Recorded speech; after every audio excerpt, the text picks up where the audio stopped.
Hello my dear students. तो कैसे हो आप सब लोग? आई होप कि आप सब लोग बहुत अच्छे होंगे, लगातार अपनी स्टडी कंटिन्यू रखकर अपने एग्जाम के लिए प्रिपेयर हो रहे होंगे। और जैसा कि आप जान रहे हैं कि हम लोग सीटेट के लिए यहाँ पर आए हुए हैं और सीटेट का हम लोग को यहाँ पर कंप्लीट कोर्स लेना है। जैसा कि आप यहाँ पर देख पा रहे होंगे कि सीटेट के कंप्लीट कोर्स के लिए एग्जाम कोच ने मात्र 999 रुपये में आपके लिए बैच लॉन्च किया है। तो आप सभी लोग जो भी इच्छुक हैं सीटेट को क्रैक करने का, क्योंकि सीटेट के बाद फिर आपका सुपरटेट की वैकेंसी आएगी और सीटेट आपने यदि क्रैक कर रखा है तो सुपरटेट के लिए आप अलाउ हो जाएंगे। ठीक है, तो सीटेट में आप सब लोगों को क्या पढ़ना है, कैसे पढ़ना है, ये सारा का सारा जो गाइडेंस है आपको आपके टीचर्स के थ्रू मिलेगा। आप मात्र एग्जाम कोच के ऐप को डाउनलोड करेंगे। एग्जाम कोच के ऐप को कहाँ से डाउनलोड करेंगे? गूगल प्ले स्टोर से। और कैसे? एग्जाम कोच को लगातार लिखेंगे, कहीं पर भी कोई भी आपको यहाँ पर बीच में स्पेस नहीं देना है। तो एग्जाम कोच ऐप को डाउनलोड करने के बाद आप जाएंगे सीटेट में, और सीटेट में जाने के बाद आप अपना बैच परचेज करेंगे 999 यानी कि 999 में। और इसमें आपको सभी सब्जेक्ट्स की लाइव क्लासेस मिलती हैं, और यदि आप लाइव क्लास अटेंड नहीं कर पाते हैं तो आपको रिकॉर्डेड क्लास मिलती हैं। साथ ही साथ आपको पीडीएफ नोट्स मिलते हैं और आपको प्रैक्टिस सेट भी यहाँ पर मिलता है। इसी के साथ साथ आपकी यूट्यूब पर भी क्लासेस चलती रहेंगी, जिनको आप प्रैक्टिस क्लासेस कहेंगे। यहाँ पर आप सारी की सारी थ्योरी क्लासेस कवर करेंगे और वहाँ पर आप प्रैक्टिस करेंगे। ठीक है, तो मैं आप सभी लोगों को अपना परिचय देता हूं। मैं मनोज त्रिपाठी आप सभी लोगों को इन्वायरमेंटल स्टडीज के बारे में आपको कंप्लीट जानकारी देते हुए आपको पूरा का पूरा 30 में 30 नंबर दिलाने के प्रयास करूंगा। बस आपको क्या करना है, मेरे साथ जुड़कर मेरे साथ जो भी चीजें हैं उनको लगातार करते रहना है, मतलब गैप नहीं करना है। सबसे इंपॉर्टेंट चीज होगी आपकी कंटिन्यूटी। सबसे इंपॉर्टेंट चीज होगी आपकी कंटिन्यूटी। यदि आप कंटिन्यू रहे तो आप समझ लीजिए रोज का काम रोज करेंगे तो हमारे ऊपर भार नहीं बढ़ेगा, और इससे धीरे धीरे करके हम लोग क्या करेंगे, जीत लेंगे रेस, है ना। Slow and study win the race. Study का मतलब है निरंतर, हम लोगों को क्या करना है, निरंतर प्रयास करना है, निरंतर अपनी स्टडी को जारी रखना है। ठीक है, तो बिना देरी के आज की क्लास को हम लोग स्टार्ट करते हैं। आपने देखा होगा मैंने इससे पहले आप लोगों के लिए एक वीडियो बनाई थी जिसमें कि हम लोगों ने सीटेट के सिलेबस पर बात की थी, सीटेट के सिलेबस को डिस्कस किया था। सीटेट के सिलेबस में दो पार्ट होते हैं। एक पार्ट होता है आपका कंटेंट वाला, जहां से आपको 15 क्वेश्चंस 15 नंबर के लिए मिलते हैं, और दूसरा वाला पार्ट होता है पेडागोजी वाला, जहां पर आपको 15 क्वेश्चन मिलते हैं 15 नंबर के लिए। ठीक है, इस तरीके से अलग अलग 15-15 क्वेश्चंस मिलकर आपके 30 क्वेश्चन बन जाते हैं, 30 मार्क्स आपको दिलाते हैं। अब यहां पर हम लोग क्या करेंगे कि यहां पर हम लोग दोनों चीजों को लगातार पढ़ते चलेंगे। पेडागोजी भी आपका कवर करता चलूंगा और साथ ही साथ आपका कंटेंट वाला पोर्शन भी कवर करता चलूंगा। आपको बस मेरे साथ जुड़े रहना है, बिना परेशानी के कि सर ये क्या चल रहा है, कुछ नहीं। आपके एग्जाम के लिए एकदम बिंदास, एकदम जानदार, शानदार, जबरदस्त क्लास चल रही है। ठीक है, तो आज हम लोग पेडागोजी का एक पहला टॉपिक उठाते हैं और उसके बारे में आप देखेंगे अपने सिलेबस में, जो कि मैंने आपको डिस्कस कराया है। तो आप जानते होंगे कि पहला ही टॉपिक है कॉन्सेप्ट ऑफ इन्वायरमेंट, यानी कि पर्यावरणीय अध्ययन की, concept of environmental studies, EVS, है ना, EVS, concept of environmental studies, जिसको आप हिंदी में बोलते हैं क्या, जिसको आप बोलते हैं पर्यावरणीय अध्ययन की संकल्पना, या फिर उसी के लिए वर्ड यूज करते हैं अवधारणा। यहां पर शब्दों का बहुत खेल है। यहां पर शब्दों को आपको समझना है कि कॉन्सेप्ट का मतलब संकल्पना या फिर क्या होगा, अवधारणा होगा। ठीक है, कॉन्सेप्ट का मतलब क्या है, संकल्पना या फिर अवधारणा।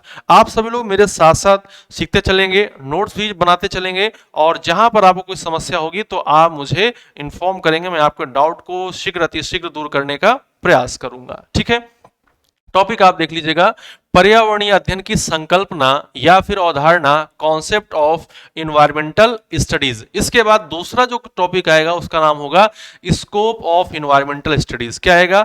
Scope of environmental studies. ठीक है, यहां पर आपसे एक प्रश्न पूछता है, केवल यहीं से आपसे एक प्रश्न पूछता है। यहां पर आप देख पा रहे होंगे इन्वायरमेंटल स्टडीज, क्या लिखा हुआ है, इन्वायरमेंटल स्टडीज।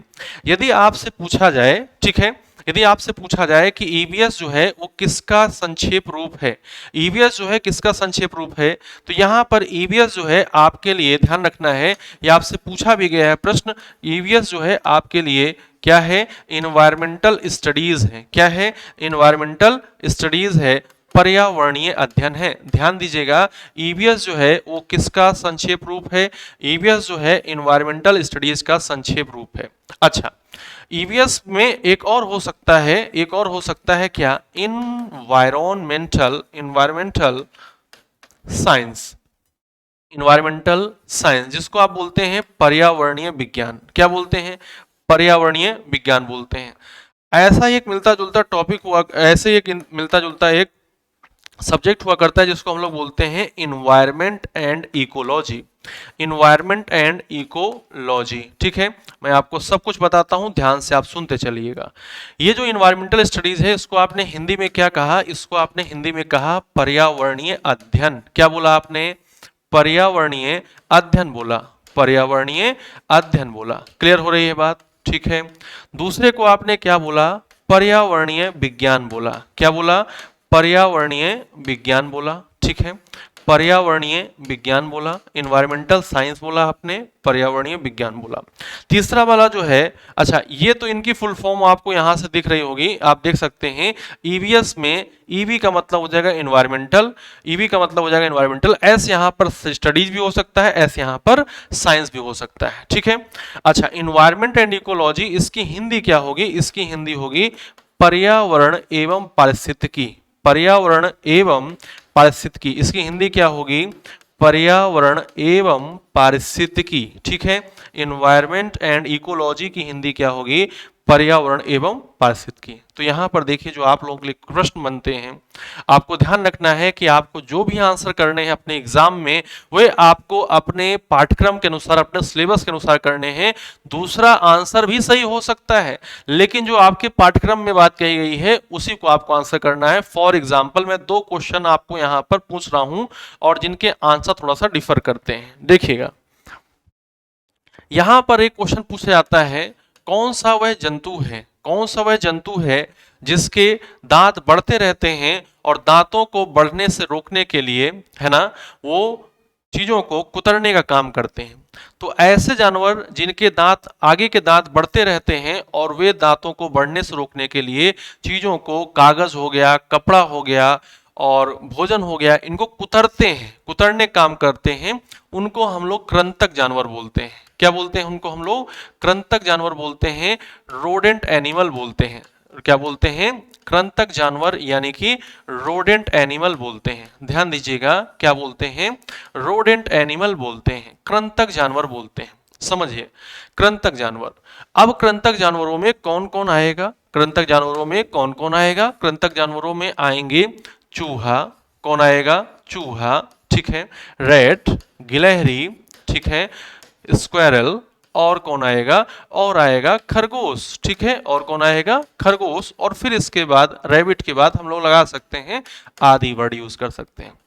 अब आपके पेपर में आया ये वाला क्वेश्चन कि ऐसा कौन सा जानवर है जिसके आगे के दांत बढ़ते रहते हैं और वे दांतों को बढ़ने से रोकने के लिए चीजों को कुतरने का काम करते हैं, चीजों को कुतरते रहते हैं। अब ऑप्शन में चूहा भी है, ऑप्शन में गिलहरी भी है। ध्यान दीजिएगा, ऑप्शन में चूहा भी है, ऑप्शन में गिलहरी भी है। जो आंसर चूहा करेगा वो भी सही होगा, जो आंसर गिलहरी करेगा वो भी सही होगा। लेकिन ये आपका सीटेट के एग्जाम में आया, यदि यही क्वेश्चन आपके सीटेट के एग्जाम में आया तो आप किसको आंसर करेंगे? तो आप गिलहरी को आंसर करेंगे, क्योंकि गिलहरी जो है आपका लिखा हुआ है आपके एनसीईआरटी में। तो गिलहरी को ही हम लोग क्या मान के चलेंगे?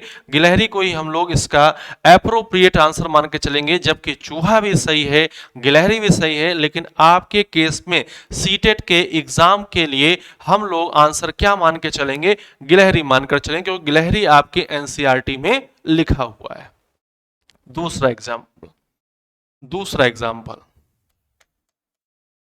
दूसरा एग्जाम्पल समझिएगा। पूछा गया, संसार का सबसे नमकीन, संसार का सबसे नमकीन, नमकीन को आप बोलेंगे लवणीय, वर्ड यूज करेंगे इसके लिए लवणीय, ठीक है। संसार का सबसे नमकीन या लवणीय क्षेत्र, ठीक है। तो आपके किसमें? एनसीईआरटी में नाम दे रखा है मृत सागर, नाम दे रखा है मृत सागर। वो मृत सागर जो है वो आपका आंसर बनता है किसके लिए? आपका सीटेट का क्वेश्चन आएगा, उसका आंसर बनता है मृत सागर यानी कि डेड सी। मृत सागर यानी कि डेड सी, ठीक है, डेड सी, यस ना। लेकिन ये जो है ये संसार का दूसरे नंबर का है, ये जो है संसार का दूसरे नंबर का लवणीय क्षेत्र है, सेकंड नंबर पे आएगा। फर्स्ट नंबर पर आता है कौन? फर्स्ट नंबर पर आता है तुर्की की वान झील। क्या आती है? तुर्की की वान झील आती है। वान झील फर्स्ट नंबर पर हो जाती है। अब आप हमको बताइएगा, यदि आपने सीटेट पढ़ा, सीटेट के एनसीईआरटी को पढ़ा, एनसीईआरटी में लिखा हुआ है मृत सागर दुनिया का सबसे नमकीन सागर है, दुनिया का सबसे लवणीय क्षेत्र है, तो आपका जो आंसर माना जाएगा वो यही माना जाएगा, ना कि वानझील माना जाएगा। ठीक है, वानझील क्या हो जाता है? सर्वाधिक लवणीय क्षेत्र, है ना, ये क्या हो जाएगा? सर्वाधिक लवणीय क्षेत्र हो जाएगा, सर्वाधिक लवणीय क्षेत्र हो जाएगा, लवणीय क्षेत्र हो जाएगा। क्लियर हो पा रही बात? एक और एग्जांपल, एक और एग्जांपल समझ लीजिए, ताकि कोई कंफ्यूजन ना रह जाए, ताकि कोई कंफ्यूजन ना रह जाए। ठीक है,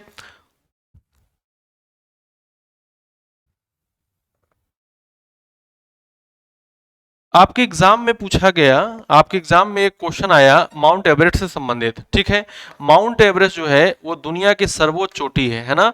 विश्व की सर्वोच्च चोटी का नाम क्या है? Mount Everest. विश्व की सर्वोच्च चोटी का नाम क्या है? Mount Everest. ठीक है, विश्व की सर्वोच्च चोटी का नाम क्या है? Mount Everest. और इसकी जो रियल में ऊंचाई है, जो इसकी रियल में ऊंचाई है, रियल में इसकी जो हाइट है ना, इसकी जो ऊंचाई है वो कितनी दी हुई है? इसकी ऊंचाई दी हुई है 8,850 मीटर। हो सकता है कि पुरानी यदि आप किताबों का अध्ययन करें तो 8,848 मीटर ही मिलेगा, 8,848 मीटर ही मिलेगा। लेकिन यहाँ पर आपके एनसीईआरटी की बुक्स में, एनसीईआरटी की बुक में माउंट एवरेस्ट की जो हाइट है, माउंट एवरेस्ट की जो हाइट है वो दे रखी है 8900 मीटर। तो आप मुझे बताइएगा कि यदि ये स्टेटमेंट आ जाता है कि माउंट एवरेस्ट की ऊंचाई 8900 मीटर है, ये सत्य है या असत्य है, तो आपको इसे सत्य कहना पड़ेगा, क्योंकि आपके एनसीईआरटी में दिया हुआ है। किस में दिया हुआ है? एनसीईआरटी में दिया हुआ है, एनसीईआरटी में दिया हुआ है। क्या इतनी बात सबको क्लियर हो पा रही है?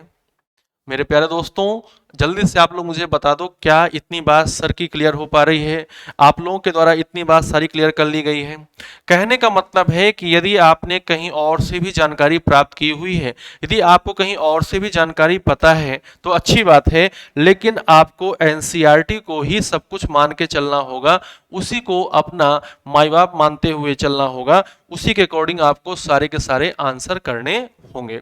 आई होप कि इतना बताने के बाद आपको इस बात की क्लैरिटी हो जा रही होगी कि आखिर हमें करना क्या है। हमें अपने सर के साथ चलना है, जो भी सर कहेंगे उसको सत्य मानते हुए चलना है, सर के एनसीईआरटी को ही हमें फॉलो करना है। बोलो, बात समझ में आई? क्या बात क्लियर हो पा रही है? अब मैं वापस आता हूं, अब मैं वापस आता हूं और मैं यहां पर देखता हूं, आपसे पूछा गया कि ईवीएस किसका संक्षेपण है, ईवीएस किसका संक्षेप रूप है। ठीक है, तो यहां पर इन्वायरमेंटल स्टडीज भी हो सकता है, इन्वायरमेंटल साइंस भी हो सकता है। मैं दोनों को ही सही कहता हूं, दोनों ही हो सकते हैं। लेकिन आप लोग जो हैं सीटेट के एग्जाम को दे रहे हैं और प्राइमरी के एग्जाम को दे रहे हैं, यानी कि पेपर फर्स्ट दे रहे हैं, और उसमें ईवीएस का मतलब है, उसमें ईवीएस का मतलब है मेरे लाल, क्या उसमें ईवीएस का मतलब है इन्वायरमेंटल स्टडीज। तो आप कहेंगे आपके लिए जो ईवीएस है वो इन्वायरमेंटल साइंस ना होकर इन्वायरमेंटल स्टडीज है। जो छोटी कक्षाएं होती हैं, जो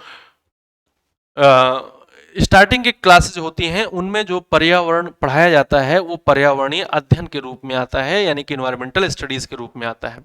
लेकिन हायर स्टडीज में ये कहाँ पहुंच जाता है? हायर स्टडीज में ये साइंस बन जाता है। कहाँ? हायर स्टडीज में ये क्या बन जाता है? उच्च शिक्षा में या उच्चतर शिक्षा में, हायर स्टडीज में इन्वायरमेंटल साइंस बन जाता है। ईवीएस का मतलब वहां पर क्या होगा? ईवीएस का मतलब होगा वहां पर इन्वायरमेंटल साइंस। ईवीएस का मतलब वहां पर क्या होगा? Environmental science. और यदि बात करें आपके स्टेट पीएससी की, यदि बात करें यूपीएससी की, यूनियन पब्लिक सर्विस कमीशन, और बात करें स्टेट पब्लिक सर्विस कमीशन की, यूपीपीएससी की बात करें, यूकेपीएससी की बात करें, बीपीएससी की बात करें, आरएएस की बात करें, राजस्थान एडमिनिस्ट्रेटिव सर्विस की बात करें, तो वहां पर यह सब्जेक्ट जो है इन्वायरमेंट एंड इकोलॉजी के रूप में पढ़ा जाता है। सब में अलग अलग है, सब में अलग है। सीटेट का ईवीएस अलग है, यूपीटेट का ईवीएस अलग है, सुपरटेट में ईवीएस में कुछ चीजें पूछी जाती हैं, कुछ जीके टाइप की चीजें पूछी जाती हैं। इसके बाद हायर स्टडीज की इन्वायरमेंटल साइंस अलग हो जाती है, ठीक है। और इन्वायरमेंट एंड इकोलॉजी तो अपने में अच्छा सा एक सब्जेक्ट बन जाता है, पढ़ना इसको आनंद देता है और बहुत ही इंपॉर्टेंट रोल भी प्ले करता है हमारे एग्जाम को क्रैक करने में, ठीक है। तो अभी हम लोग क्या देख रहे हैं, अभी हम लोग देख रहे हैं पर्यावरणीय अध्ययन, इन्वायरमेंटल स्टडीज यानी कि ईवीएस। अगली बार से जब भी मैं ईवीएस लिखूंगा, अगली बार से जब भी मैं ईवीएस लिखूंगा तो शॉर्ट फॉर्म में ईवीएस जो लिखा हुआ है इसका मतलब है इन्वायरमेंटल स्टडीज। ईवीएस का मतलब है इन्वायरमेंटल स्टडीज। क्लियर है? चलो आओ, इन्वायरमेंटल स्टडीज, ठीक है। Environmental studies. अब ईवीएस में हम लोग क्या करेंगे, ईवीएस में हम लोग स्टडी करते हैं, ईवीएस में हम लोग क्या करते हैं, ईवीएस में हम लोग अध्ययन करते हैं। ईवीएस क्या कराता है हमको, अध्ययन कराता है। किसका अध्ययन कराता है? वैसे पहले जनरली यदि आपको जानना हो कि इन्वायरमेंटल स्टडीज में आप क्या पढ़ेंगे तो इन्वायरमेंट का अध्ययन करेंगे। अब फिर प्राथमिक स्तर की बातें करेंगे तब हम लोग वहां पर अलग चलेंगे, लेकिन अभी आप यहां पर देख सकते हैं कि जब हम लोग क्या कर रहे हैं ईवीएस में, जब हम लोग क्या करेंगे, पूछा जाएगा कि अध्ययन किसका करते हैं, तो मात्र अभी आप बताइए कि हम लोग यहाँ पर अध्ययन करने वाले हैं किसका, इन्वायरमेंट का। किसका अध्ययन करने वाले हैं? इन्वायरमेंट का अध्ययन करने वाले हैं। इन्वायरमेंट जिसको आप क्या बोलते हैं, पर्यावरण। तो आप जिसका अध्ययन करने वाले हैं उसको समझना बहुत जरूरी होगा। जब आप इसको समझ लेंगे, जब आप इसको समझ लेंगे कि पर्यावरण क्या है, तो ये समझ जाएंगे कि पर्यावरण को पढ़ना क्यों जरूरी है। आप ये समझ जाएंगे कॉन्सेप्ट ऑफ ईवीएस यानी कि इन्वायरमेंटल स्टडीज यानी कि पर्यावरणीय अध्ययन का पढ़न, पर्यावरणीय अध्ययन क्यों पढ़ा जा रहा है, पर्यावरणीय अध्ययन की संकल्पना क्यों आता है, पर्यावरणीय अध्ययन की अवधारणा क्यों आई है, ठीक है। तो आप किसको समझेंगे, अभी अभी आप समझेंगे इन्वायरमेंट को। किसको समझेंगे? इन्वायरमेंट को समझेंगे, पर्यावरण को समझेंगे। जब हमें कोई भी चीज समझनी होती है, जब हमें कोई भी चीज जाननी होती है, तो उसके लिए सबसे पहला अपने पास काम क्या होता है, सबसे पहला काम होता है कि उस वर्ड को, उस शब्द को हम लोग ध्यान से देखें। हो सकता है कि उस शब्द को देखने के बाद हमारे पास कुछ ज्ञान मिल जाए, हमें कुछ ज्ञान की प्राप्ति हो जाए। तो यहां पर देखिएगा, जब हमने इंग्लिश वर्ड को देखा, पहले आप इंग्लिश वर्ड को देख लीजिए फिर हिंदी वर्ड को देख लेते हैं। जब हमने इंग्लिश वर्ड को देखा, जब हम लोगों ने इंग्लिश वर्ड को देखा, तो इंग्लिश वर्ड को देखने के बाद हमें कुछ इंग्लिश वर्ड्स की ध्यान आया। हमें कुछ इंग्लिश वर्ड्स की क्या आई, हमें कुछ इंग्लिश वर्ड्स की ध्यान आया कि मतलब कुछ याद आया कि ऐसे इंग्लिश वर्ड हम लोगों ने पहले भी कहीं पढ़े हुए हैं। जैसे कि मैं बताऊं आपसे कि हमने पढ़ा हुआ है ऐसे ही कहीं जजमेंट। क्या पढ़ा हुआ है? जजमेंट पढ़ा हुआ है, ठीक है। ऐसे ही हमने कहीं पढ़ा हुआ है पनिशमेंट, ऐसे ही हम लोगों ने कहीं पढ़ा हुआ है पनिशमेंट, ऐसे ही कहीं हम लोगों ने पढ़ा हुआ है क्या, नरिशमेंट, ठीक है, नरिशमेंट, ठीक है ना। ऐसे ही हम लोगों ने शब्द पढ़े हुए हैं। फॉर एग्जाम्पल मैं और भी बता सकता हूं, लेकिन इतने से आप जान जाएंगे कि हम कहना क्या चाह रहे हैं, ठीक है। ऐसे शब्द हम लोगों ने पढ़े हुए हैं, इन्वायरमेंट से मिलते जुलते, इन्वायरमेंट से मिलते जुलते शब्द पढ़े हुए हैं। यदि आप यहां पर देखें तो सब में मिंट लगा हुआ है, उसके बाद जो वर्ड बच रहा है उस पर भी जरा गौर फरमाइएगा, उसको जरा ध्यान से देखिएगा क्या लिखा हुआ है। जजमेंट में जज जो है उसमें मिंट जोड़ा गया है, पनिशमेंट में पनिश में मिंट जोड़ा गया है, और नरिशमेंट में नरिश में मिंट जोड़ा गया है। अब यदि मिंट को हटा दिया जाए, यदि मिंट को हटा दिया जाए तो जो अंडरलाइन वर्ड्स हैं, जो अंडरलाइन वर्ड्स हैं ये मेरे क्या हो जाएंगे, ये सारे के सारे जो हैं ये रूट वर्ड हो जाएंगे। अंडरलाइन वर्ड क्या हो जाएंगे, रूट वर्ड हो जाएंगे। तो यदि मैं आपसे कहूं कि जजमेंट कहां से बना है, जजमेंट में जो रूट वर्ड है वो क्या है, तो आप कहेंगे जज है। यदि मैं कहूं कि पनिशमेंट में रूट वर्ड क्या है, तो आप कहेंगे पनिश है। यदि मैं कहूं कि नरिशमेंट में रूट वर्ड क्या है, तो आप कहेंगे सर क्या बात कर रहे हैं, अब हमको समझ में आ गया है, इसमें नरिश है। क्या है? नरिश है। तो ऐसा ही मिलता जुलता, ऐसा ही मिलता जुलता जो है इन्वायरमेंट भी तो है। तो यदि आपसे पूछ ले कोई कि इन्वायरमेंट में मूल शब्द क्या है, इन्वायरमेंट जो है उस को आप बताएंगे किस मूल शब्द से बना हुआ है, तो मूल शब्द जो है वो क्या है, इन्विरोन है। मूल शब्द क्या है, इन्विरोन, ठीक है ना। इन्वायरमेंट जो है इसकी उत्पत्ति हुई है इन्विरोन से। इन्वायरमेंट में जो मूल शब्द है उसकी उत्पत्ति जो हुई है, या कह सकते हैं इन्वायरमेंट जो है उसमें मूल शब्द या इन्वायरमेंट की जो उत्पत्ति हुई है इन्विरोन से हुई है, या कभी कभी इन्विरोरन भी बोल देते हैं, ठीक है। तो मैं यहाँ पर लिखता हूँ, यहाँ पर मैं लिखता हूँ इन्वायरमेंट, इन्वायरमेंट शब्द की उत्पत्ति, शब्द की उत्पत्ति, ठीक है। Origin of environment word, origin of environment word, environment शब्द की उत्पत्ति, ठीक है। इन्वायरमेंट शब्द की उत्पत्ति, ओके, किससे हुई है, तो अब यहां पर आएगा इन्वायरमेंट शब्द की तो जो उत्पत्ति हुई है फ्रांस में बोली जाने वाली भाषा, फ्रांसीसी भाषा, या you can say French word या फ्रेंच लैंग्वेज, है ना, फ्रेंच भाषा के, फ्रेंच भाषा के के फ्रेंच भाषा के इनविरोन, इनविरोन, या फिर आप कह सकते हैं इनविरोनर, ठीक है।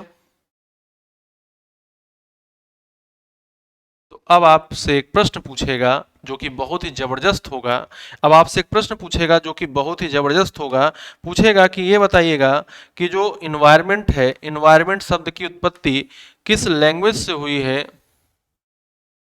इन्वायरमेंट शब्द की उत्पत्ति किस भाषा से हुई है। तो देखिए मैक्सिमम जो होता है आंसर आता है कि फ्रेंच भाषा, मैक्सिमम जो आता है ग्रीक भाषा से आता है, किससे आता है, ग्रीक भाषा से आता है। लेकिन आपको बताना है किससे हुई है, आपको बताना है कि ये फ्रांस से बोली जाने वाली, या आप कह सकते हैं फ्रांसीसी भाषा इन्विरोन शब्द से हुई है, इन्विरोन शब्द से हुई है। फ्रेंच शब्द या फ्रांसीसी भाषा के शब्द इन्विरोन से हुई है, किससे हुई है, इन्विरोन से हुई है या फिर इन्विरोनर से हुई है। और इन्विरोनर का मतलब क्या है, इसका मतलब क्या है, इसका मतलब है कंप्लीट सराउंडिंग। इसका मतलब क्या है, इसका मतलब है complete surrounding, complete surroundings, complete surroundings. और कंप्लीट सराउंडिंग्स का मतलब होता है संपूर्ण परिवेश। कंप्लीट सराउंडिंग्स का मतलब क्या होता है, संपूर्ण परिवेश। परिवेश का मतलब है जो हमारे चारों ओर है, जो हमारे किधर है, चारों ओर है, संपूर्ण परिवेश। क्लियर हो रही है बात, बोलो क्या इतनी बात क्लियर हो रही है। यहाँ पर एक बार फिर से आप देख सकते हैं, यहाँ पर एक नंबर आपका हो जाता है, अच्छे से कवर हो जाता है। इन्वायरमेंट शब्द की उत्पत्ति हुई है ऑप्शन ए ग्रीक भाषा से, ऑप्शन बी लैटिन भाषा से, ऑप्शन सी स्पेनिश भाषा से, ऑप्शन डी है फ्रेंच भाषा से। तो आपका आंसर होगा फ्रेंच भाषा से। वो जो फ्रेंच भाषा में शब्द है वो कौन सा है, इन्विरोन है या इन्विरोनर है, जिसका मीनिंग क्या है, जिसका मीनिंग है कंप्लीट सराउंडिंग, जिसका मीनिंग क्या है, कंप्लीट सराउंडिंग्स। और कंप्लीट सराउंडिंग्स का अर्थ क्या होता है, कंप्लीट सराउंडिंग्स का अर्थ होता है बेटा संपूर्ण परिवेश। कंप्लीट सराउंडिंग्स का अर्थ क्या होता है, संपूर्ण परिवेश। तो आई होप कि आपको इंग्लिश वाला वर्ड यूज हो समझ में आ गया होगा कि इन्वायरमेंट शब्द की उत्पत्ति फ्रांसीसी भाषा के इन्विरोन शब्द से हुई है, जिसका अर्थ है कंप्लीट सराउंडिंग्स यानी कि संपूर्ण परिवेश, जिसका अर्थ है कंप्लीट सराउंडिंग यानी कि संपूर्ण परिवेश, ठीक है। आइए अब हम लोग हिंदी वर्ड पे आते हैं। हिंदी वर्ड को हमने थोड़ा सा देखना शुरू किया। जब हिंदी वर्ड को हमने देखा तो हम लोग संधियां पढ़े हुए हैं, संधि विच्छेद भी कर लेते हैं। और जो पर्यावरण है इसका संधि विच्छेद करने पर हमें पता चला कि जो पर्यावरण है हिंदी के दो शब्दों से मिलकर बना है। और वो जो दो शब्द हैं वो एक उसमें से परि है और दूसरा उसमें से क्या है, आवरण है। तो हिंदी के दो शब्द परि और आवरण से मिलकर बना है क्या, हिंदी के दो शब्द परि और आवरण से मिलकर बना है पर्यावरण। हिंदी के दो शब्दों परि और आवरण से मिलकर बना है क्या, पर्यावरण। परि का अर्थ जो है, क्योंकि ये संस्कृत शब्द परिता से लिया गया है, तो परि का अर्थ जो है वो क्या है, चारों ओर। परि का अर्थ क्या है, चारों ओर, ठीक है, चारों ओर। और आवरण का मीनिंग है ढका हुआ या घिरा हुआ, ढका हुआ, ढका हुआ, या फिर आप कहेंगे घिरा हुआ, या फिर आप कहेंगे घिराव। ठीक है, ढका हुआ या फिर आप बोलेंगे घिरा हुआ। ठीक है, ढका हुआ या फिर आप बोलेंगे घिरा हुआ। ठीक है, ढका हुआ या फिर आप क्या बोलेंगे, घिरा हुआ। घिरा हुआ। ठीक है, ढका हुआ या फिर आप क्या बोलेंगे, घिरा हुआ। ये अब यदि आपसे पूछा जाएगा कि पर्यावरण का शाब्दिक अर्थ क्या है, तो आप मुझे बताइएगा कि पर्यावरण किन शब्दों से मिलकर बना है। अब आपको देखने में, आपको कहने में कोई भी समस्या नहीं होगी कि पर्यावरण दो शब्दों से मिलकर बना है, परि और आवरण। परि का मीनिंग चारों ओर, आवरण का मतलब ढका हुआ या घिरा हुआ। ठीक है, तो यदि आपसे कोई पूछ ले कि पर्यावरण का शाब्दिक अर्थ क्या है, बेटा ध्यान दीजिएगा, अभी आप परिभाषा तक नहीं पहुंचे हैं। अभी आप केवल केवल पहुंचे हैं कहाँ, अभी केवल केवल आप पहुंचे हैं कहाँ, अभी आप पहुंचे हैं शाब्दिक अर्थ पे नहीं पहुंचे हैं, अभी केवल केवल कहाँ पहुंचे हैं, आप पहुंचे हैं शाब्दिक अर्थ पर, परिभाषा पर नहीं पहुंचे। पर्यावरण का शाब्दिक अर्थ क्या हो जाएगा, चारों ओर, चारों ओर से ढका हुआ, चारों ओर से ढका हुआ। ठीक है, चारों ओर से ढका हुआ। अब बस इतना ही समझना है, क्या ढका हुआ है और किसके चारों ओर ढका हुआ है, किसको ढके हुआ है और किसके द्वारा ढका हुआ है। यदि ये चीज हम लोग समझ लेंगे तो फिर पर्यावरण की परिभाषा हम लोग पढ़ लेंगे। हमने कहा, बस आपसे एक प्रश्न पूछा कि ये जो पर्यावरण है, यहाँ पर इसका जो मीनिंग है, थोड़ा सा इसको और डिफाइन करिए। पर्यावरण का जो शाब्दिक अर्थ है चारों ओर से ढका हुआ, तो किसी ने कहा कि हमारे चारों ओर से ढका हुआ, हमारे चारों ओर जो कुछ भी है वो पर्यावरण है। जहां बात आ गई हमारे की, तो हमने पूछा हम कौन है, हम कौन है। तो यदि उसको सही से देखा जाए तो हम सब जीव हैं, हम सब क्या हैं, जीव हैं। और हम सब यदि जीव हैं तो जीव के चारों ओर, जीव के चारों ओर। ठीक है, यहाँ पर किसके चारों ओर है, जीव के चारों ओर। तो कौन ढके हुआ है इस पर और बात करेंगे, तो जीव के चारों चीजें देखेंगे। अब बस हम लोग समझ लेते हैं। शाब्दिक अर्थ आपको पता चल गया, शाब्दिक अर्थ आपको पता चल गया। यहाँ पर एक बात बहुत जरूरी है। पर्यावरण, पर्यावरण सदैव, देखिए अभी आपने कहा कि पर्यावरण है वो क्या है, चारों ओर से घिरा या ढका हुआ, यही तो बताया आपने। और फिर उसके बाद आगे आपने बताया कि जीव के चारों ओर, यही ना बताया है। तो पर्यावरण किसके लिए आता है, जीव के लिए आता है। पर्यावरण सदैव जीव के लिए, पर्यावरण सदैव जीव के लिए, पर्यावरण सदैव जीव के लिए परिभाषित होता है। पर्यावरण सदैव जीव के लिए परिभाषित होता है। मतलब क्या, मतलब ये कि पर्यावरण जब भी आएगा तो जीव की बात ही करेगा। यानी कि पर्यावरण जब भी आएगा उसमें जीव हमेशा रहेगा। ठीक है, अब हमने पूछा कि जीव कौन है, अब हमने पूछा कि जीव कौन है। तो जीव, हम सब लोग जीव हैं, लेकिन यदि परिभाषित करना हो तो जीव को परिभाषित कैसे करोगे। यदि परिभाषित करना हो तो जीव को परिभाषित कैसे करोगे, तो आप कहेंगे जीव वो है जिसमें क्या है, जीवन है। जिसमें क्या है, जिसमें जीवन है, जिसमें जीवन, या आप दूसरा कह सकते हैं जीवन रखने वाला, ये ज्यादा अच्छा है। जीव कौन है, जीव कह सकते हैं या जीवधारी कह सकते हैं। ये कौन है, जीवन रखने वाला, जीवन रखने वाला। ठीक है, आप जब पेडागोजी शिक्षण की बात करते हैं तो शिक्षण का मतलब होता है कि आपको एकदम संपूर्ण जानकारी होना। ठीक है, क्या चीज हम लोग कर रहे हैं, क्या चीज कर रहे हैं, इसके बारे में पूरी जानकारी होनी चाहिए। हम लोग पर्यावरणीय अध्ययन को पढ़ने जा रहे हैं, और हमें जिसको पढ़ना है, पर्यावरणीय अध्ययन हम लोग पढ़ने जा रहे हैं, पर्यावरणीय अध्ययन में हम लोग पर्यावरण पढ़ते हैं और उसकी जानकारी नहीं है हमको, तो क्या हम लोग सही से चीजों को रिलेट कर पाएंगे, क्या हम चीजों को अच्छी तरीके से समझ कर दूसरों को समझा पाएंगे, नहीं कर पाएंगे। इसलिए हमको सबसे पहले पर्यावरणीय अध्ययन में जिस चीज को पढ़ रहे हैं उसके बारे में संपूर्ण जानकारी होनी अनिवार्य है। ठीक है, तो जीव क्या हो जाता है, जीवन रखने वाला। जीव क्या हो जाता है, जीवन रखने वाला। ठीक, जीव कौन हो जाएगा, जीवन रखने वाला। क्लियर हो पा रही है बात, जीव कौन हो जाएगा, जीवन रखने वाला। और जीवन की बात यदि की जाए तो आप मुझे बताओ कैसे पहचानोगे कि उसमें जीवन है कि नहीं है, कैसे पहचानोगे जीवन चल रहा है। हम कहेंगे हमारे में जीवन है, हम कहेंगे इस पेन में जीवन नहीं है, इस बोर्ड में जीवन नहीं है, क्या देखते हो? कुछ तो देखते होगे, कुछ तो देखते होगे मेरे लाल, क्या देखते हो? पेड़ पौधों में जीवन है, कुछ तो देखते होगे, क्या क्या देखते हो? देखो, जीवन रखने वाला क्या कहलाएगा? जीव कहलाएगा। और जीवन जो है वो आधारभूत यानी कि फंडामेंटल, आधारभूत, या आप कह सकते हैं इसकी जगह पर वर्ड यूज कर सकते हैं मौलिक, आधारभूत या मौलिक जैविक क्रियाओं, जैविक क्रियाओं जैसे, जैसे जैसे जैसे, है ना? आधारभूत जैविक क्रियाओं, क्या क्या देखोगे? आधारभूत का मतलब है वो सब में हो रही होंगी। आधारभूत मौलिक जैविक क्रियाएं, देखो क्रियाएं और उसके आगे लगा हुआ है जैविक क्रियाएं, यानी कि वो केवल किस में होंगी? जीवों में होंगी। किस में होंगी? जीवों में होंगी। आधारभूत या फिर मौलिक जैविक क्रियाओं जैसे, जैसे जैसे जैसे, ठीक है?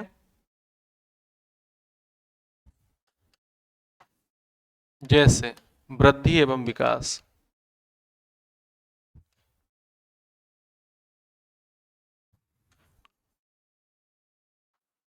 जैसे वृद्धि,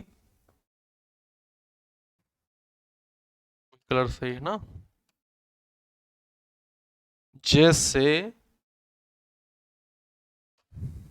जैसे वृद्धि एवं विकास, ग्रोथ एंड डेवलपमेंट, वृद्धि एवं विकास, वृद्धि एवं विकास। मैं आपको इंग्लिश बताते जा रहा हूं, बस आपको कैच करते जाना है।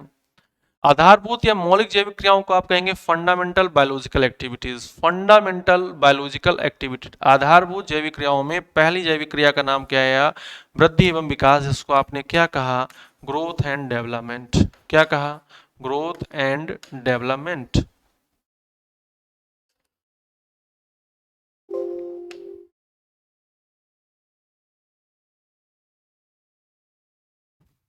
Growth and development, growth and development, ठीक है। दूसरा क्या है? दूसरा है गति एवं स्थानांतरण। दूसरा क्या है? गति एवं स्थानांतरण, गति एवं स्थानांतरण, ठीक है। इसको आप क्या बोलेंगे? इसको आप बोलेंगे motion and translation, motion and translation. यहां पर मैं इसको इसलिए बता रहा हूं क्योंकि आपके पेपर में इसी वाले पार्ट से एक क्वेश्चन पूछा गया है, ध्यान दीजिएगा। अब पोषण, पोषण, ठीक है ना? पोषण यानी कि न्यूट्रिशन, पोषण यानी कि न्यूट्रिशन, ठीक है, न्यूट्रिशन। फिर आगे देखिएगा, फिर क्या है? फिर है परिसंचरण, सर्कुलेशन, परिसंचरण, सर्कुलेशन। अभी मैं सब चीज़ों को थोड़ा सा डिफाइन करने वाला हूं, बस आप एक बार सारी चीज़ें लिख लें एक बार। परिसंचरण यानी कि सर्कुलेशन, सर्कुलेशन, सर्कुलेशन, ठीक है, सर्कुलेशन। आगे चलें।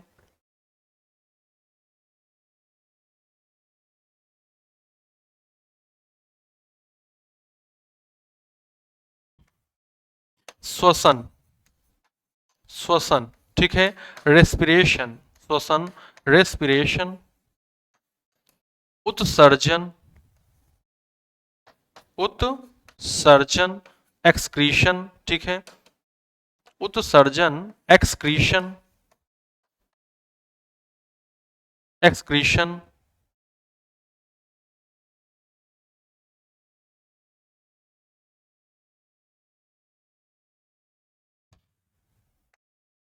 प्रजनन, प्रजनन, रिप्रोडक्शन, रिप्रोडक्शन, ठीक है, प्रजनन, रिप्रोडक्शन।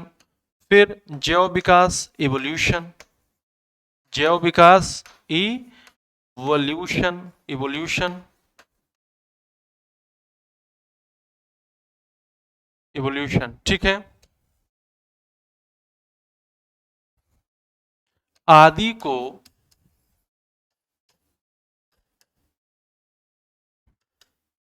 आदि का सम्मिलित नाम, आदि का सम्मिलित नाम क्या कहलाएगा? आदि का सम्मिलित नाम कहलाता है जीवन। आदि का सम्मिलित नाम क्या कहलाता है? जीवन। सुनिएगा, याद रखिए, ऊपर से पढ़िए थोड़ा सा, क्या लिखा था हम लोगों ने? जीव कौन है? जीवन रखने वाला, यस ना। जीवन आप किसे कहेंगे? आधारभूत मौलिक या मौलिक जैविक क्रियाओं, जैसे ग्रोथ एंड डेवलपमेंट, जैसे ग्रोथ एंड डेवलपमेंट यानी कि वृद्धि एवं विकास, यस ना। तो आप मुझे बताइएगा, जो जीव होता है या जिसमें जीवन होता है वो वृद्धि और विकास करता है कि नहीं, उसमें ग्रोथ एंड डेवलपमेंट होता है कि नहीं? बिल्कुल आप कहेंगे yes sir, growth and development हो रहा है। हम लोग बच्चे से शिशु से हम लोग बच्चे, बच्चे से हम लोग बालक, बालक से हम लोग युवा, युवा से हम लोग बन रहे हैं ना, आगे वृद्धावस्था तक पहुंच रहे हैं, वृद्धि विकास हो रहा है, छोटे से बड़े हो जा रहे हैं। ठीक है, ऐसे ही पेड़ों में भी होगा, ऐसे ही सभी में होता है, सूक्ष्म जीवों में सभी में होता है। गति एवं स्थानांतरण, जो सजीव हैं या जिनमें जीवन है या जिनको हम लोग जीव कह रहे हैं, वो गति करते हैं, स्थानांतरण करते हैं। ठीक है, कुछ केसेस को छोड़ दिया जाएगा। पोषण, न्यूट्रिशन प्राप्त करते हैं अपने वृद्धि और विकास के लिए, अपने शरीर में होने वाली जैविक क्रियाओं के लिए वो क्या करते हैं? वो पोषण प्राप्त करते हैं, न्यूट्रिशन प्राप्त करते हैं। उनके शरीर में आवश्यक अनावश्यक हार्मोन्स, उत्सर्जी पदार्थ, इन सब का क्या होता है? इन सब का एक स्थान दूसरे स्थान पर ट्रांसपोर्टेशन होता है, सर्कुलेशन होता है। श्वसन, शरीर में जैविक क्रियाओं के लिए ऊर्जा की जो आवश्यकता होती है वो श्वसन क्रिया द्वारा पूरी होती है, यानी कि श्वसन क्रिया में ऊर्जा निकलती है। उत्सर्जन, जो शरीर में क्या होते हैं? शरीर में अनावश्यक पदार्थ, हानिकारक पदार्थ होते हैं, उनको शरीर से बाहर करने की क्रिया उत्सर्जन, एक्सक्रीशन कहलाती है। प्रजनन की बात करें, रिप्रोडक्शन की बात करें, तो हर जीव अपने जैसे जीवों को उत्पन्न करने का क्षमता रखता है, और जिस क्रिया द्वारा ये उत्पन्न होते हैं उस क्रिया को हम लोग प्रजनन यानी कि रिप्रोडक्शन कहते हैं। और जीव जो है ये पीढ़ी दर पीढ़ी क्या करता है? जीव जो है पीढ़ी दर पीढ़ी विकास करता है। आज जो हम लोग हैं, क्या शुरुआत में हम लोग ऐसे थे? हमको तो कहते हैं कि हम बंदरों की संतान थे, मानव जो है बंदर की संतान थी। तो आप मुझे बताइएगा, क्या बंदर के बाद यदि मानव का विकास देखा जाए, उद विकास देखा जाए, जैव विकास देखा जाए, इवोल्यूशन देखा जाए, तो हर जीव है पीढ़ी दर पीढ़ी कुछ ना कुछ गुणों के परिवर्तन से कुछ नया दिखता है, उसी को हम लोग जैव विकास या इवोल्यूशन बोलते हैं। यदि इनको अलग अलग आपने पढ़ा तो ये सारी की सारी जैविक क्रियाएं हैं, ये सारी की सारी जैविक क्रियाएं एक साथ हो रही हैं तो वो जीवन चल रहा है। एक साथ कहना है सभी को तो हम लोग कहेंगे कि जीवन है, और जीव जिसमें क्रियाएं चल रही हैं उसको हम लोग जीव कहेंगे। आई होप कि आपको ये वाली बात समझ में आई होगी। आप लोगों के पास जीवन है, आप सभी जीव हैं, लेकिन आप लोग डिफाइन नहीं कर पाते होंगे। आपको जब कहा जाता हो कि बताओ कि जीवन क्या है, आप सोचते होंगे जीवन को कैसे डिफाइन करें। आज से मुझे लगता है कि आप लोग जीवन को अच्छी तरीके से डिफाइन कर रहे होंगे, अच्छी तरीके से समझ पा रहे होंगे कि जीवन क्या है। जीवन क्या है? आधारभूत जैविक क्रियाओं का सम्मिलित नाम। सभी जैविक क्रियाओं को एक साथ नाम देना हो तो क्या कहेंगे? लाइफ, जीवन है। और लाइफ जिसमें है, यानी कि ये सारी जैविक क्रियाएं जिसमें चल रही हैं, उसको हम लोग क्या कहते हैं? जीव कहते हैं। उसको हम लोग क्या कहते हैं?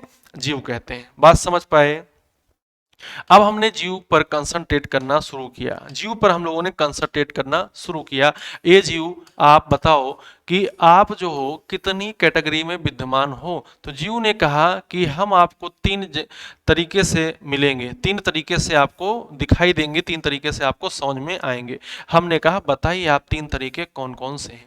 तो बोले कि जो पादप जगत है, पादप जगत जिसको आप प्लांट किंगडम कहते हैं, या उसमें आप पेड़ पौधों की बात करें, वनस्पतियों की बात करें, उसी में आप औषधियों की बात करें, झाड़ियों की बात करें, तो ये सब जो है पादप जगत के अंतर्गत आएगा। किसके अंतर्गत आएगा? पादप जगत के अंतर्गत आएगा। पादप कहें, पेड़ पौधे कहें, वनस्पतियां कहें, झाड़ियां कहें, औषधियां कहें, ये सब पादप। इनको आप इंग्लिश में क्या बोलते हैं? प्लांट्स बोलते हैं, ट्रीज बोलते हैं, वेजिटेशन बोलते हैं, हर्ब्स बोलते हैं, श्रब्स बोलते हैं, सब कुछ। लेकिन आज से आप इसको क्या कहेंगे? आज से आप इसको कहेंगे फ्लोरा। आपसे पूछता है कि फ्लोरा से क्या समझते हैं, फ्लोरा से क्या तात्पर्य है, तो एक क्वेश्चन बनता है, फ्लोरा का मतलब है पादप जगत, है ना। झाड़ियां, वनस्पतियां, औषधियां और पेड़ पौधे, वन, सब कुछ किसके अंतर्गत आ जा रहा है? फ्लोरा के अंतर्गत आ जा रहा है। दूसरा कौन है? दूसरा है जंतु जगत, जिसमें कि जानवर, पक्षी, सरीसृप, उभयचर, स्थल में रहने वाले, जल में रहने वाले, सब कुछ प्रकार के जो जानवर हैं वो सब कुछ इसी में आ जाएंगे। इसको हम लोग क्या बोलेंगे? इसको हम लोग बोलेंगे फौना। इसको हम लोग क्या बोलेंगे? फौना बोलेंगे। फौना, ठीक है, फौना बोलेंगे। और ध्यान दीजिएगा जो फौना है इसी के अंतर्गत कौन आएगा, मानव आएगा। मानव कौन है, मानव पेड़ पौधे तो नहीं है, मानव जो है वो क्या है, वो जंतु है। और इन्हीं दोनों में से एक ऐसे भी जीव होंगे जो हमें नग्न आंखों से दिखाई नहीं देंगे, जिनको देखने के लिए किसकी आवश्यकता होगी, जिनको देखने के लिए आवश्यकता होगी विशेष यंत्रों की, विशेष प्रकार के उपकरणों की। उन जीवों को हम लोग सूक्ष्म जीव कहेंगे, उनको आप माइक्रोब्स कहेंगे, उनको आप क्या बोलेंगे, उनको आप माइक्रोब्स बोलेंगे। ये जो माइक्रोब्स हैं, जो सूक्ष्म जीव हैं, ये कहीं ना कहीं या तो पेड़ पौधे हैं या कहीं ना कहीं क्या हैं, कहीं ना कहीं जंतु हैं। ये अलग से आपको देखने को इसलिए मैंने यहाँ पर रख दिया है सूक्ष्म जीवों को, क्योंकि इनको आप नग्न आंखों से देख नहीं सकते हैं। तो माइक्रोब्स जो हैं, सूक्ष्म जीव जो हैं, ये कहीं ना कहीं पेड़ पौधे या कहीं ना कहीं आप जंतु के अंतर्गत ही इनको रखते हैं। इतनी बात समझ में आई। तो जीव कौन कौन हुआ, जीव केवल इतना ही हुआ, जीव केवल इतना ही हुआ। जीव कौन है, पादप, जीव कौन है, जंतु, जीव कौन है, सूक्ष्म जीव। जब आपने जीव को समझा, जीव को आपने थोड़ा सा और समझना शुरू किया, तो जीव कौन है, जिसमें जीवन है। और जीवन क्या है, जैविक क्रियाओं का सम्मिलित नाम है। आप किसी भी जैविक क्रिया के लिए थोड़ा सा रिसर्च करें, थोड़ा सा उसको सोचें समझें। अब मैं कह रहा हूं कि जीव से संबंधित कोई भी क्वेश्चन आए तो आपको डरने की बात नहीं है, क्योंकि जीव आप भी तो हैं स्वयं, हम सब जीव हैं। बताइएगा, हमको अपना जीवन बनाए रखने के लिए कुछ चीजों की आवश्यकता है। जल की आवश्यकता है, वायु की आवश्यकता है, भोजन की आवश्यकता है, प्रकाश की आवश्यकता है, ठीक है, ताप की आवश्यकता है, ये सब चीजें हैं। अच्छा, आपको मिले तो जल लेकिन प्रदूषित मिले, आपको मिले तो वायु लेकिन प्रदूषित मिले, आपको ताप तो मिले लेकिन बहुत बहुत कम मिले या बहुत बहुत ज्यादा मिले, क्या जीवन चल पाएगा, नहीं चल पाएगा। तो हम यहाँ पर कहेंगे कि जीवन को बनाए रखने के लिए क्या है, अनुकूलित जीवन को बनाए रखने के लिए जो चीजें मिलनी चाहिए वो अनुकूलित अवस्था मिलनी चाहिए। जीवन को बनाए रखने के लिए जिन चीजों की आवश्यकता है उनको हम लोग बोल रहे हैं अनुकूल दशाएं। वो हमेशा किस कंडीशन में होने चाहिए, जिससे कि जीव को कोई समस्या ना हो। टेम्परेचर तो है लेकिन बहुत ज्यादा या बहुत कम है, तो उस टेम्परेचर का कोई यूज नहीं है। तो किस अवस्था, किस रूप में होना चाहिए, अनुकूलित रूप में होना चाहिए, अनुकूलित रूप में होना चाहिए। और ये सभी जो अनुकूल दशाएं हैं, जीवन को बनाए रखने के लिए जो अनुकूल दशाएं हैं, ये सब कहाँ मिलती हैं, पृथ्वी पर मिलती हैं। कहाँ मिलती हैं, पृथ्वी पर मिलती हैं। ध्यान दे पा रहे हैं। जीवन को बनाए रखने के लिए, जीवन को बनाए रखने के लिए, जीवन को बनाए रखने के लिए, बनाए रखने के लिए अनुकूल दशाएं, जीवन को बनाए रखने के लिए अनुकूल दशाएं, जिनको आप फेवरेबल कंडीशंस बोलते हैं, अनुकूल दशाएं, जीवन को बनाए रखने के लिए अनुकूल दशाएं पृथ्वी पर, पृथ्वी पर मिलती हैं, पृथ्वी पर उपस्थित हैं। अच्छा, अभी तो जीवन हर जगह खोजा जा रहा है, लेकिन अभी तक पूरी जो है जानकारी हमको केवल इतनी ही मिल पाई है कि जीवन के लिए जितनी भी कंडीशंस हैं वो पृथ्वी पर ही हैं, अनुकूल दशाएं पृथ्वी पर ही उपस्थित हैं, पृथ्वी पर उपस्थित है। अतः हम लोग कहते हैं कि पृथ्वी पर क्या है, जीवन है। पृथ्वी पर क्या है, जीवन है। पृथ्वी पर क्या है, जीवन है, ठीक है। तो एकमात्र ऐसा ग्रह जिस पर जीवन है वो क्या है, पृथ्वी है। एकमात्र ऐसा ग्रह जिस पर क्या है, जीवन है, पृथ्वी है। पृथ्वी की बात हम लोग करेंगे तो पृथ्वी पर हम लोग क्या क्या चीजें देखेंगे, पृथ्वी पर हम लोग क्या क्या चीजें देखेंगे। जब हम लोग पृथ्वी की बात करेंगे, अर्थ की बात करेंगे, तो अर्थ पर हमको दिखता है क्या, अर्थ पर हमको दिखता है पर्वत, पठार, मरुस्थल, ज्वालामुखी, नदियां, घाटियां, ग्लेशियर्स, महासागर, सागर। फिर हमको पृथ्वी के चारों ओर प्रकाश, ताप, नमी, पवने, ठीक है, वर्षा, हिमपात, ओला, कोहरा, ये सब समझ में आता है। और यदि इन सबको हम अच्छे तरीके से पढ़कर डिवाइड करना चाहें तो कितने पार्ट में इनको डिवाइड कर सकते हैं, इनको 3 पार्ट में डिवाइड कर सकते हैं। कितने पार्ट में डिवाइड कर सकते हैं, 3 पार्ट में डिवाइड कर सकते हैं। पृथ्वी पर जो भी चीजें हैं उनको हम लोग 3 पार्ट में डिवाइड कर सकते हैं, 3 मंडल बना सकते हैं। कितने मंडल बना सकते हैं, 3 मंडल बना सकते हैं। वो कौन कौन से मंडल हैं, आइए उन मंडल को जरा देखा जाए।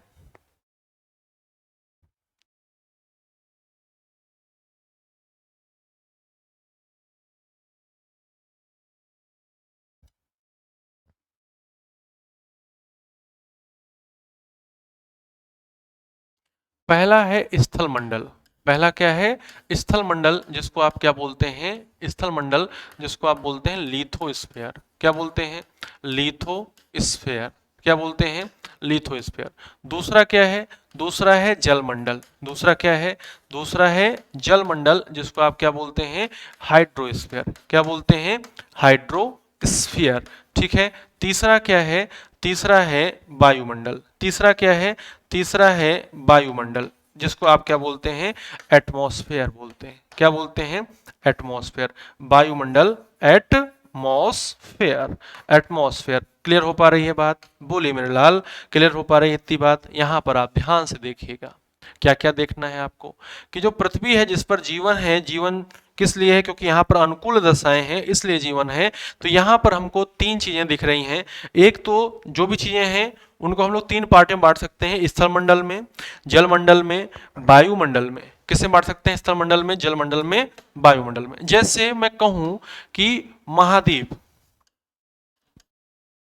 प्रायद्वीप, ठीक है, महाद्वीप हो गए, प्रायद्वीप हो गए, ठीक है, पर्वत हो गए, पठार हो गए, है ना, पर्वत हो गए, पठार हो गए, मरुस्थल हो गए, ज्वालामुखी हो गए। पठार, मरुस्थल, ज्वालामुखी, चोटियां, मैदान, है ना,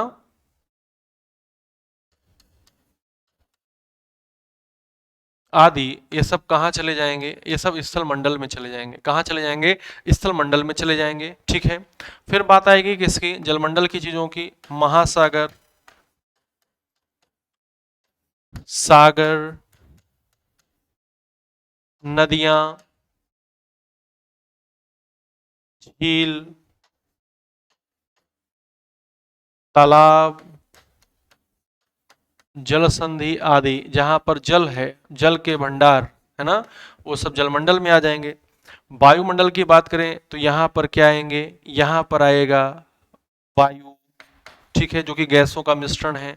ठीक है। पवने, विंड्स, चक्रवात, वर्षा, ताप, प्रकाश, प्रकाश, ठीक है, नमी,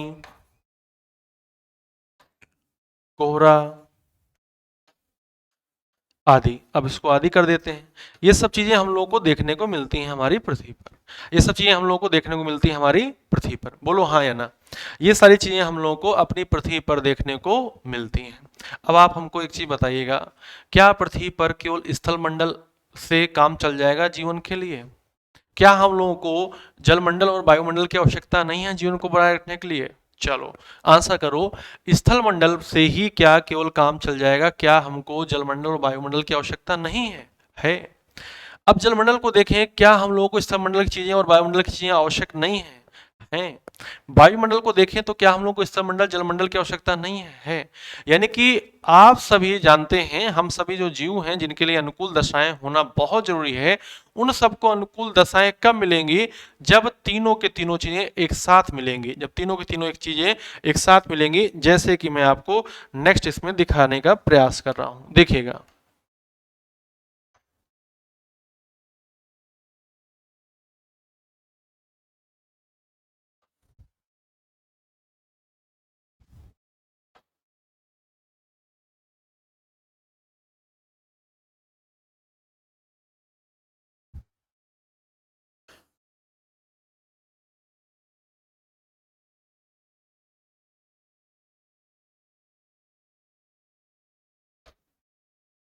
यहां पर ये जो है, ये वाला पार्ट, ये किसको शो कर रहा है? ये वाला पार्ट जो है, एक, ये जो वेन डायग्राम है, इसमें एक वेन किसको शो कर रहा है? स्थल मंडल को, यानी कि लिथोस्फीयर को। किसको शो कर रहा है? लिथोस्फीयर को। ये अपनी पृथ्वी की बात कर रहे हैं, लिथोस्फीयर को, है ना। किसको शो कर रहा है? लिथोस्फीयर को, लिथोस्फीयर। दूसरा, ये वाला हमने बताया किसको शो कर रहा है? एटमॉस्फेयर को, वायुमंडल को, एटमॉस्फेयर को। ध्यान दीजिएगा, किसको शो कर रहा है? एटमॉस्फेयर को शो कर रहा है, एटमॉस्फेयर को शो कर रहा है। और ये वाला किसको शो कर रहा है? ये वाला शो कर रहा है किसको? ये वाला शो कर रहा है जलमंडल को, यानी कि हाइड्रोस्फीयर को। ये किसको शो कर रहा है? जलमंडल को, यानी कि हाइड्रोस्फीयर को। किसको शो कर रहा है? हाइड्रोस्फीयर को शो कर रहा है। क्लियर हो रही है बात? हाइड्रोस्फीयर को शो कर रहा है। अब यदि आपसे पूछा जाए कि ये वाला जो पार्ट है, ये वाला जो पार्ट है जिसमें हम हाथ चला रहे हैं, ये वाला, ये स्थलमंडल बचा, ये केवल क्या बचा? जलमंडल बचा। ये केवल क्या बचा? ये बचा आपका वायुमंडल। क्या अकेले अकेले पर जीवन हो पाएगा? नहीं। ये वाला पार्ट देखिए, इसमें दो आ रहे हैं, स्थलमंडल जलमंडल। इसमें स्थलमंडल वायुमंडल, इसमें कौन आ रहा है? इसमें आ रहा है स्थलमंडल और जलमंडल आ रहा है। क्लियर हो रहा है? क्या इसमें जीवन होगा? नहीं। तो दो दो चीजों पर भी जीवन नहीं है। जीवन कब होगा? जब तीनों चीजें एक साथ मिलेंगी। जब तीनों चीजें क्या मिलेंगी? एक साथ मिलेंगी, तब जीवन होगा। ठीक है? जब तीनों चीजें एक साथ मिलेंगी तब क्या होगा? तब जीवन होगा। यस ना? तब क्या होगा? तब जीवन होगा। तब क्या होगा? तब जीवन होगा। तो यहां पर मैं इसको दिखा रहा हूं ऐसे कलर से, ऐसे कलर से दिखा रहा हूं। ये देखिए, ये वाला जो भाग है, इस वाले भाग में क्या होगा? इस वाले भाग में, इस वाले भाग में क्या होगा? इस वाले भाग में तीनों चीजें एक साथ मिल रही हैं। तो ये वाला भाग जो है, जहां पर तीनों चीजें एक साथ मिलेंगी, वहां पर जीवन के लिए अनुकूल दशाएं मिलेंगी। जहां तीनों चीजें एक साथ मिलेंगी, वहां जीवन के लिए अनुकूल दशाएं मिलेंगी।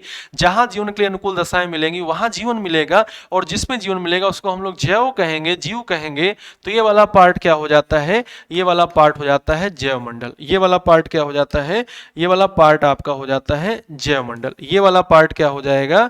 ये वाला पार्ट आपका हो जाएगा जैव मंडल। ये वाला पार्ट हो जाएगा आपका जैव मंडल, जिसको आप क्या बोलेंगे? बायोस्फीयर बोलेंगे। क्या बोलेंगे? बायोस्फीयर। इसको आप क्या बोलेंगे? बायोस्फीयर बोलेंगे। क्लियर हो रही है बात? इसको आप क्या बोलेंगे? बायोस्फीयर बोलेंगे। अच्छा, बायोस्फीयर को आपको डिफाइन करना हो तो कैसे डिफाइन करेंगे?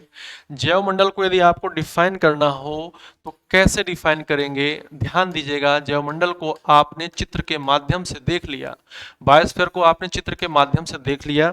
अब आप बताइए कैसे डिफाइन करेंगे?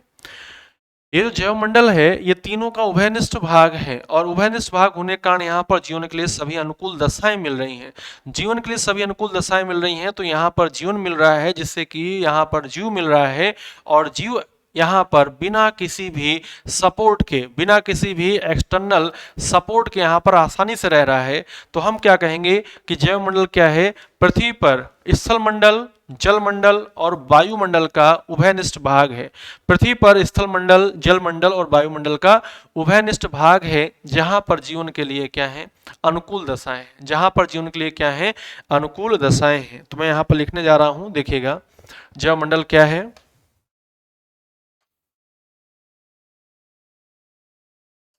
स्थल मंडल, स्थल मंडल, जल मंडल, स्थल मंडल, जल मंडल एवं वायुमंडल का,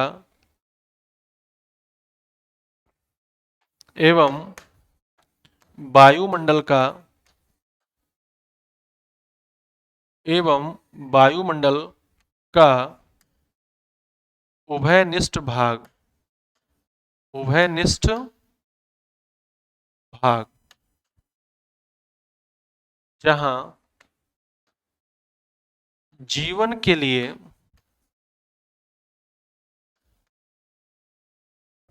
जहां जीवन के लिए सभी अनुकूल दशाएं, फेवरेबल कंडीशन उपलब्ध हों या उपस्थित हों,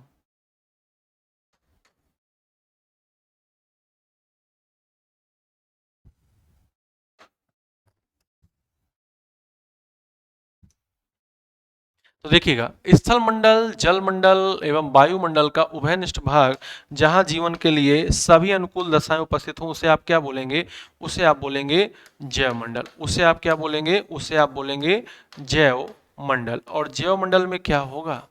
जैवमंडल में क्या होगा? जैवमंडल में होगा जीव का बिना किसी रक्षात्मक साधन के आसानी से रहना। जैवमंडल में क्या होगा? जीव के पाए जाने की सर्वाधिक संभावना, जीव के पाए जाने की, जीव के पाए जाने की सर्वाधिक संभावना, जीव के पाए जाने की सर्वाधिक संभावना किस वाले भाग में है? बताइएगा ध्यान से। जीव के पाए जाने की सर्वाधिक संभावना, सर्वाधिक पॉसिबिलिटी है ना, जीव के पाए जाने की सर्वाधिक संभावना, मैक्सिमम पॉसिबिलिटी किस वाले भाग में है? अरे भाई, जहां पर अनुकूलन चीजें मिल रही हैं, जहां पर उसके लिए क्या मिल रही हैं, जहां पर उसके लिए अनुकूलित चीजें मिल रही हैं, वहीं तो मिलेगा जीव, वहीं तो मिलेगा। तो जीव के पाए जाने की सर्वाधिक संभावना किसमें है? जैवमंडल में, बायोस्फीयर में है। स्थलमंडल, जलमंडल, वायुमंडल का कॉमन पार्ट, जहां पर जीवन के लिए सभी अनुकूल दशाएं उपलब्ध हैं, वो जैवमंडल है। जैवमंडल में जीव बिना किसी रक्षात्मक साधनों के, जैवमंडल में जीव बिना रक्षात्मक साधनों के, बिना रक्षात्मक साधनों के आसानी से कहाँ रह सकता है? आसानी से रह सकता है, ठीक है, आसानी से रह सकता है। क्लियर हो रही है बात? जीव के पाए जाने की सर्वाधिक संभावना, जीव के पाए जाने की क्या है? सर्वाधिक संभावना है। हो गया क्लियर? अब बताइएगा, यदि आपसे पूछा जाएगा कि जीव के पाए जाने, जीव कहाँ मिलेगा, तो जीव मिलेगा तो यहीं, जीव मिलेगा तो यहीं, बताइए, टेल मी, जीव मिलेगा तो यहीं। ये है आपका जीव, ये कौन है? ये है आपका जीव। और जब जीव को आप देखेंगे, जब आप जीव को देखेंगे, जब आप जीव को देखेंगे तो जीव के चारों ओर क्या क्या देखेंगे? जीव के चारों ओर क्या क्या देखेंगे? जीव के चारों ओर मिलेंगे क्या? दो तरीके की चीजें अभी मैं आपको दिखा रहा हूं। पहले एक चीज आप समझ लीजिएगा, जीव तो यही होगा ना, जीव तो यही होगा, बोलो, जीव तो यही होगा, जैवमंडल में जीव होगा। हमारी पृथ्वी पर स्थल मंडल पूछा है, तो हमारी पृथ्वी पर स्थल मंडल की मात्रा कितनी है? 29.2% है। पृथ्वी के कुल क्षेत्रफल के कितने भाग पर स्थल मंडल है? 29.2% भाग पर। पृथ्वी के कुल क्षेत्रफल के 70.8% भाग पर जलमंडल का विस्तार है, जलमंडल का विस्तार है। पृथ्वी के कुल क्षेत्रफल के 29.2% भाग पर स्थलमंडल, पृथ्वी कुल 70.8% भाग पर जलमंडल का विस्तार है, ठीक है। और वायुमंडल तो 100% हो जाएगा, वायुमंडल तो क्या हो जाएगा? 100% हो जाएगा, वायुमंडल तो क्या हो जाएगा? 100% हो जाएगा। बोलो, क्लियर हो रही है बात? वायुमंडल 100% हो जाएगा। यहाँ तक क्लियर है? जब आप जीव को देखे, जब आप जीव को देखे तो जीव के चारों ओर आप देखे अन्य जीव भी होंगे। भाई, अकेला तो जीव नहीं होगा ना जीवमंडल में, जीव जो है जीवमंडल में अकेला थोड़ी ना होगा, जीव के चारों ओर अन्य जीव भी तो होंगे। जीव के चारों ओर अन्य जीव होंगे, यानी कि क्या होंगे? जीव के चारों ओर या तो पेड़ पौधे होंगे, या फिर क्या होंगे? जंतु होंगे, या फिर सूक्ष्म जीव होंगे। इन सबको हम लोग क्या कहते हैं? जैविक पदार्थ कहते हैं। इन सबको हम लोग क्या कहते हैं? जैविक पदार्थ कहते हैं। और दूसरा क्या आया? दूसरा आया अजैविक पदार्थ, जो कि स्थल मंडल की चीजें होंगी। यहाँ पर आप देख सकते हैं भाई, इस वाले भाग में जहाँ जीव है, इसके चारों ओर स्थल मंडल भी आएगा, जलमंडल भी आएगा, वायुमंडल भी आएगा। तो इसके चारों ओर ऐसे पदार्थ होंगे जिनमें जीवन नहीं होगा, उनको हम लोग क्या कहेंगे? अजैविक पदार्थ कहेंगे। उन्हें हम लोग क्या कहेंगे? अजैविक पदार्थ कहेंगे। तो यहाँ से इतनी बात क्लियर हो गई है कि जीव के चारों ओर दो प्रकार के पदार्थ मिलेंगे, एक मिलेंगे जैविक पदार्थ और दूसरा क्या मिलेंगे? अजैविक पदार्थ मिलेंगे। बोलिए, क्या इतनी बात अच्छी तरीके से क्लियर हो गई है? सबको अच्छे से क्लियर हो गया है? अब इसका जो दूसरा पार्ट है हम लोग दूसरी वीडियो में पढ़ेंगे, यानी दूसरी क्लास में पढ़ेंगे। तो अभी तक आपने जितना सीखा वो एक बार कमेंट करके अच्छे से बता दीजिएगा कि आपको क्लियर हो चुका है कि नहीं। जीव के चारों ओर केवल दो प्रकार के पदार्थ मिलने वाले हैं, एक जैविक पदार्थ और दूसरे हैं अजैविक पदार्थ। अभी हम लोग इस पर चर्चा करेंगे नेक्स्ट क्लास में। तब तक के लिए आप इतना सब कुछ नोट कर लीजिएगा, आगे क्लास को हम लोग कंटिन्यू करेंगे। Thank you so much. जय हिंद, जय भारत। मिलते हैं आपसे नेक्स्ट क्लास में। तब तक के लिए stay healthy, stay happy. Bye bye, take care. Thank you so much. जय हिंद, जय भारत।